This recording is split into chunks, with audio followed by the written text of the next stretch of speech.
Hello मेरे लड्डू गोपालो, कैसे हो। आज मैं आपको 5 मिनट में क्लास 12th की टॉपिक एप्लीकेशन ऑफ डेरिवेटिव कराऊंगा, AOD, इन 5 मिनट। तो जो बच्चे क्लास 12th के हैं, जिनका प्री बोर्ड है और या जो कॉन्सेप्ट क्लियर करना चाहते हैं, वही इस वीडियो को देखें। Class 9th, class 10th, class 11th के बच्चे के लिए ये वीडियो नहीं है। मैं ये मान के चलता हूं कि आपको डिफ्रेंसिएशन करने आता है, और वीडियो को जब आपने स्टार्ट किया है तो एक कॉपी और पेन अपने पास रख ले। मैं 5 मिनट में पूरा AOD का आपका रिवीजन कराने वाला हूं। तो चलिए स्टार्ट करते हैं। देखो, AOD का सबसे पहला जो टॉपिक है वो है रेट। अब रेट क्या होता है?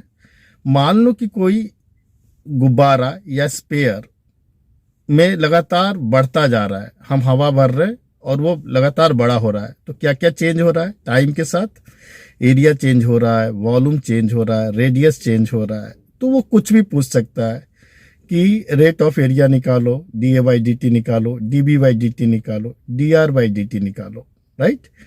तो सबसे पहले आपको क्या करना है कि अगर मान लीजिए आपसे पूछता है dB/dt निकालो, ठीक है, तो सबसे पहले आपको क्वेश्चन को ध्यान से पढ़ना है। क्वेश्चन में क्या क्या गिवन है वो नोट कर लेना है। हो सकता है क्वेश्चन में dR/dt गिवन हो सकता है क्वेश्चन में रेट गिवन हो, कुछ भी गिवन हो, वो इंफॉर्मेशन कलेक्ट करें। अब जिसके बारे में पूछ रहा है, मान लीजिए वॉल्यूम के बारे में पूछ रहा है, वॉल्यूम के रेट के बारे में स्पेयर का, तो सबसे पहले आप तो V = 4/3 πRQ, स्टेप 1 कंप्लीट। क्या पूछ रहा है? dV/dt। तो आप क्या करोगे? उसको डिफरेंशिएट करोगे टाइम के रिस्पेक्ट में, आपको एक इक्वेशन मिलेगा। उस इक्वेशन में जो जो इंफॉर्मेशन है पुट कीजिए। मान लीजिए कि उसमें कुछ डेटा कम है, तो फिर से क्वेश्चन को पढ़िए, वो डेटा कहीं ना कहीं मिलेगा आपको, और इस तरह आप dB/dt निकाल लेंगे।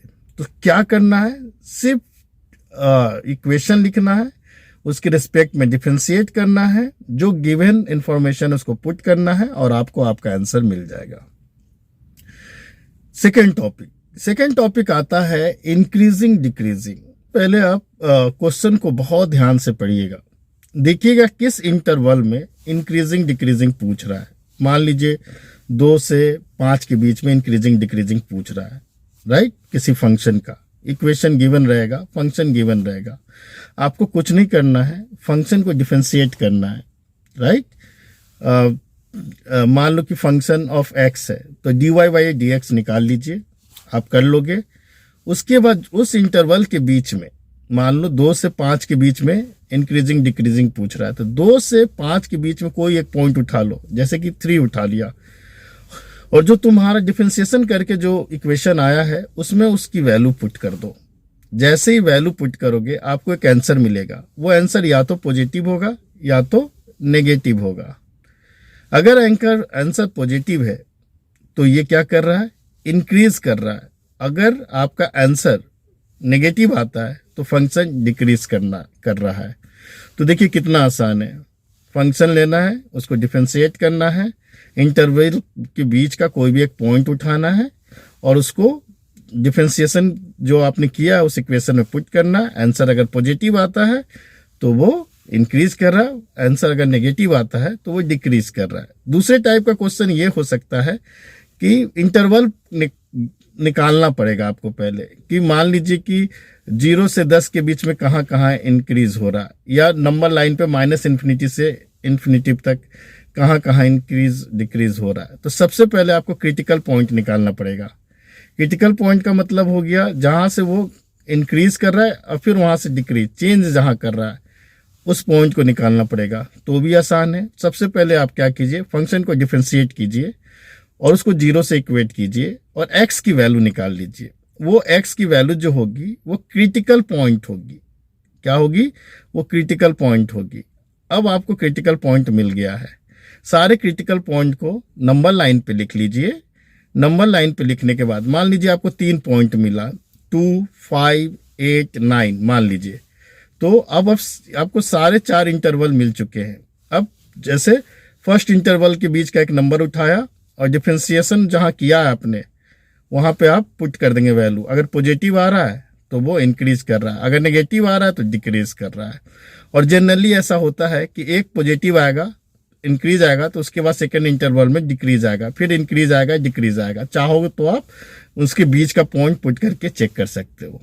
तीसरा मैक्सिमा मिनिमा आता है। मैक्सिमा मिनिमा भी क्या करते हैं, फंक्शन दिया रहता है, बोलते हैं इसका मैक्सिमा मिनिमा बताओ, तो सबसे पहले क्रिटिकल पॉइंट निकालते हैं। क्रिटिकल पॉइंट निकालना बता दिया अभी मैंने इंक्रीजिंग डिक्रीजिंग में। आपको क्या करना है, आपको फंक्शन को डिफरेंशिएट करना है, 0 से इक्वेट करना है, x की वैल्यू मिलेगा, वो x की वैल्यू क्रिटिकल पॉइंट होगी। अब आपको क्या करना है, यहाँ पे एक टेस्ट होता है। क्रिटिकल पॉइंट तो मिल गई, लेकिन क्रिटिकल पॉइंट मैक्सिमा भी हो सकता है, मिनिमा भी हो सकता है। डिफरेंशिएशन हम 0 से क्यों इक्वेट करते हैं, जहाँ मैक्सिमा मिनिमा होता है वहाँ स्लोप हमेशा 0 होता है। और आपको पता है ना, डिफरेंशिएशन जो होता है वो स्लोप को रिप्रेजेंट करता है। तो अब क्या करें भाई, कौन मैक्सिमा है कौन मिनिमा है, कैसे डिसाइड करोगे? बहुत ईजी है, डबल डिफरेंशिएशन टेस्ट करो। जो तुमने फंक्शन को डिफरेंशिएट किया था एक बार ना, फिर से उसको डिफरेंशिएट करो। अब जो इक्वेशन मिलेगा उसमें उस वैल्यू को पुट करो। अगर आपका आंसर पॉजिटिव आता है तो वो डिक्रीज कर मिनिमा है, और अगर वो आंसर नेगेटिव आता है तो वो मैक्सिमा है। This is the whole process, right? इस तरह आप मैक्सिमा मिनिमा निकाल लोगे। तो बहुत ही आसान है। इस 3-4 कॉन्सेप्ट को ध्यान रखना, आप एओडी के मास्टर हो जाओगे। उसके बाद भी अगर आपको कहीं कुछ नहीं समझ में आता है, कुछ दिक्कत हो रही है, तो ऑब्वियसली प्रैक्टिस तो करना पड़ेगा। जिसमें सालों लग जाते हैं उसको आप 5 मिनट में पढ़ रहे हो तो हो जाता है। अगर वीडियो अच्छा लगे तो उसको सब्सक्राइब करो, लाइक करो, शेयर करो, और कोई दिक्कत आती है तो कमेंट करो, मैं इस पे एक प्रॉपर वीडियो बना दूंगा। और पर्सनल गाइडेंस चाहिए उसके लिए भी कमेंट करना, राइट? तो चलो आज के लिए इतना ही। Bye bye bye, take care.